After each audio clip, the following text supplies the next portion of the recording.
Lanjut lagi, kita akan bahas sains yang ada di anime Dr. Stone. Kita akan lihat dan membuktikan seberapa akurat sih sebenarnya sains yang ada di anime Dr. Stone season 2 untuk episode 2 dan episode 3. Sebelumnya peringatan dulu, awas spoiler, karena emang video ini itu membahas isi dari anime ini. Jadi ya pasti spoiler, oke?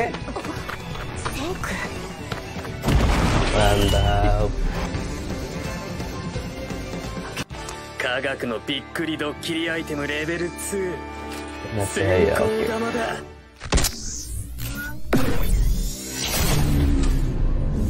Oh. Oke, awal-awal kita langsung ketemu sama granat cahaya atau flash grenade. Sebenarnya aku nggak cukup familiar tentang granat cahaya atau flash grenade ini. Aku pun tahu setelah habis nonton episode ini. Tapi ini menarik, flash grenade ini adalah salah satu bentuk senjata yang tujuannya itu bukan untuk membunuh, tapi untuk mengganggu penglihatan musuh secara sementara. Granat cahaya yang beneran itu dia bisa ngasilin cahaya dengan tingkat keterangan sampai 7 juta kandela. Sebagai perbandingan aja, lampu-lampu yang ada di rumah gitu rata-rata itu keterangannya adalah sebesar 135 kandela. Jadi coba bayangin kalau yang granat cahaya yang beneran ini emang terang banget, dan ketika kita lihat pasti kita langsung keganggu gitu karena terlalu silau. Tapi mungkin yang dibikin Senku dengan peralatan yang terbatas di waktu itu mungkin ya belum sampai seterang yang ada di granat cahaya beneran. Tapi ini keren.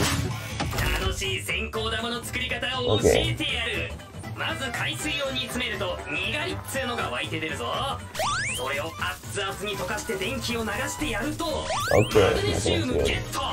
電球にぶち込み完成だ。Di sini dijelasin kalau bahan utama untuk bikin granat cahaya ini itu adalah magnesium. Apakah ini bener? Ya, ternyata emang bener.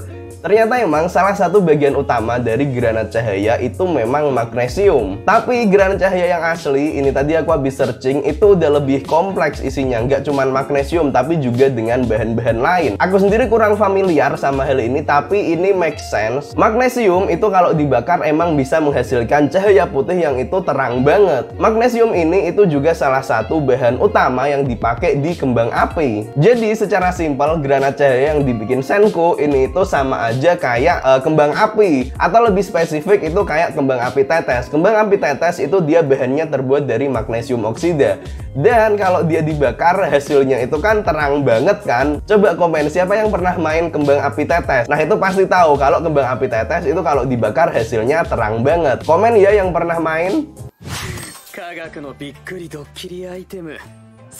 Oke, alat baru lagi. 点々と輝く印がホムラのそれを人工的に照らす科学の明かりがこのブラックライトだ。ニッケル、バリウム、お宝洞窟で取れた石のおかげだ。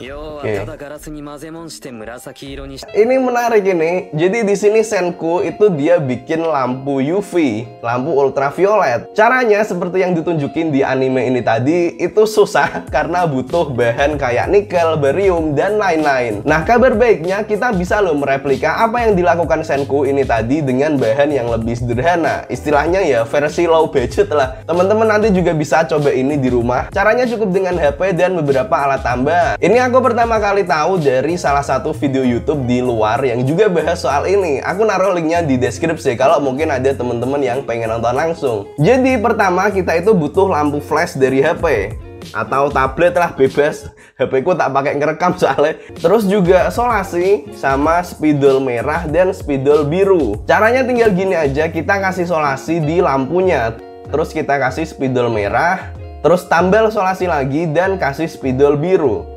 Hasilnya lampu dari HP ini nanti warnanya akan berubah jadi keungu-unguan. Sebenarnya ini itu bukan murni lampu UV, tapi lampu warna ungu atau violet. Tapi menariknya gini, lampu dari HP itu kan terdiri dari spektrum warna yang banyak, Magiku Hibiniu. Nah, selain cahaya tampak, lampu ini simpelnya itu juga ada sedikit spektrum yang tidak tampak, yaitu di bagian infrared dan ultraviolet. Ketika kita kasih solasi dan spidol itu tadi, kita ngeblok spektrum warna yang bawah, sehingga menghasilkan warna ungu dan mungkin sedikit sinar ultraviolet. Untuk membuktikannya kita bisa pakai stabilo atau highlighter. Aku coba nulis pakai highlighter di sini.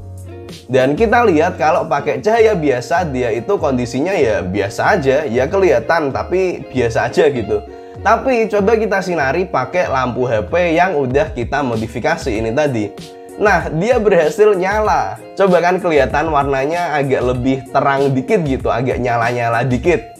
Coba kita matiin lampu dan ini akan jadi makin jelas. Jadi di sini stabilonya bisa menyala mengalami fenomena fluorescence dari sedikit cahaya warna ungu dan ultraviolet ini. Tapi yang perlu diingat, ini itu bukan lampu UV beneran ya. Ini itu lampu warna ungu yang mungkin ada sedikit sinar UV-nya. Kita berasumsi sebenarnya di sini. Untuk ngetes yang lebih akurat kita bisa pakai uang. Nah, uang itu kalau disinari pakai sinar UV itu kan nanti akan muncul apa ya, simbol-simbolnya gitu. Kita coba kenain uang ini dengan lampu modifikasi kita tadi. Nah, kan kalau di sini uangnya belum kelihatan apa-apa nih. Berarti ini bukan lampu UV. UV-nya mungkin ada tapi cuman sedikit aja. Tapi ya lumayan lah untuk versi low budget ini udah oke lah ini. 質問に答えてほしい。でも本人ならわかるはずさ。これまでの CD の総売上枚数は。オタクだよね。石化で記憶が消えちゃった。1ごまかす。答えは100億枚。2巻。失礼でしょ。もう怒るよ。どうする千空ちゃん。よ当てる即興のフェルミ推定宇宙船ソユーズの席が5000万ドルつまり50億円リリアンの財布はその倍の100億円以上としてその手の価値はツアーでざっくり10倍稼ぐことから Oke. Wow. Gila. Aku nggak bahas soal detail gimana Senku ngitung jumlah penjualan kopi ini, tapi ini gila dan menarik. Aku tertarik sama hal yang tadi awal disebut sama Senku. Jadi ini itu adalah salah satu bentuk persoalan Fermi ad hoc atau Fermi estimation. Jadi Fermi ad hoc atau Fermi estimation ini adalah istilah untuk sebuah metode estimasi secara saintifik dengan data yang sangat minim atau bahkan dengan tanpa data sama sekali. Istilah Fermi estimation itu disebut demikian karena seorang fisikawan yang namanya Enrico Fermi yang dia itu terkenal banget bisa melakukan hitungan pendekatan yang cukup akurat dengan data yang sangat minim. Contohnya, Pak Fermi ini dia bisa memperkirakan berapa kekuatan ledakan atom pertama pas riset di Amerika tanpa data ledakannya secara langsung. Dia bisa tahu memperkirakannya secara bisa dibilang hampir akurat. Contoh lain dari persoalan estimasi Fermi misal kayak berapa jumlah bola pingpong untuk menuhin ruang kelas. Terus berapa jumlah piano yang ada di kota Jakarta gitu misal. Jadi ya di sini Senku itu dia emang pinter, dia bisa melakukan estimasi pendekatan hitungan itu tadi dengan hasil yang cukup akurat. Sebenarnya yang aku lakukan di video sebelumnya kayak misal yang video Science Attack on Titan itu juga masuk ke Fermi estimation ini. Contohnya kayak aku memperkirakan berapa sih kekuatan ledakan kolosal Titan dari Berthold. Terus berapa sih jumlah wall titan yang ada di dinding di seluruh pulau Paradis. Tapi ya jelas lah ini masih jauh dari level Fermi estimation-nya Senku. Senku gila sih. Oke kayak gitu teman-teman untuk episode kali ini. Seru banget episode ini. Dan by the way terima kasih banget juga karena tiba-tiba subscribernya udah sampai 100.000. Ini cepet banget tuh, cuma dalam waktu 2 bulan udah sampai angka segini. Tetap tonton terus ya video-video di channel ini. Dan aku juga terus berusaha untuk baca dan lihat komentar atau requestan dari teman-teman gitu di kolom komentar. Ya walaupun belum bisa dibikin secara langsung semua video requestan itu, aku sendiri berusaha untuk bikin video requestan itu secara bertahap. Pengumuman giveaway dari video sebelumnya aku tulis di kolom komentar. Aku pin komentarnya, silahkan dilihat ya. Dan juga nantikan giveaway buku yang selanjutnya. Terima kasih, itu dulu teman-teman. Sampai jumpa di video selanjutnya.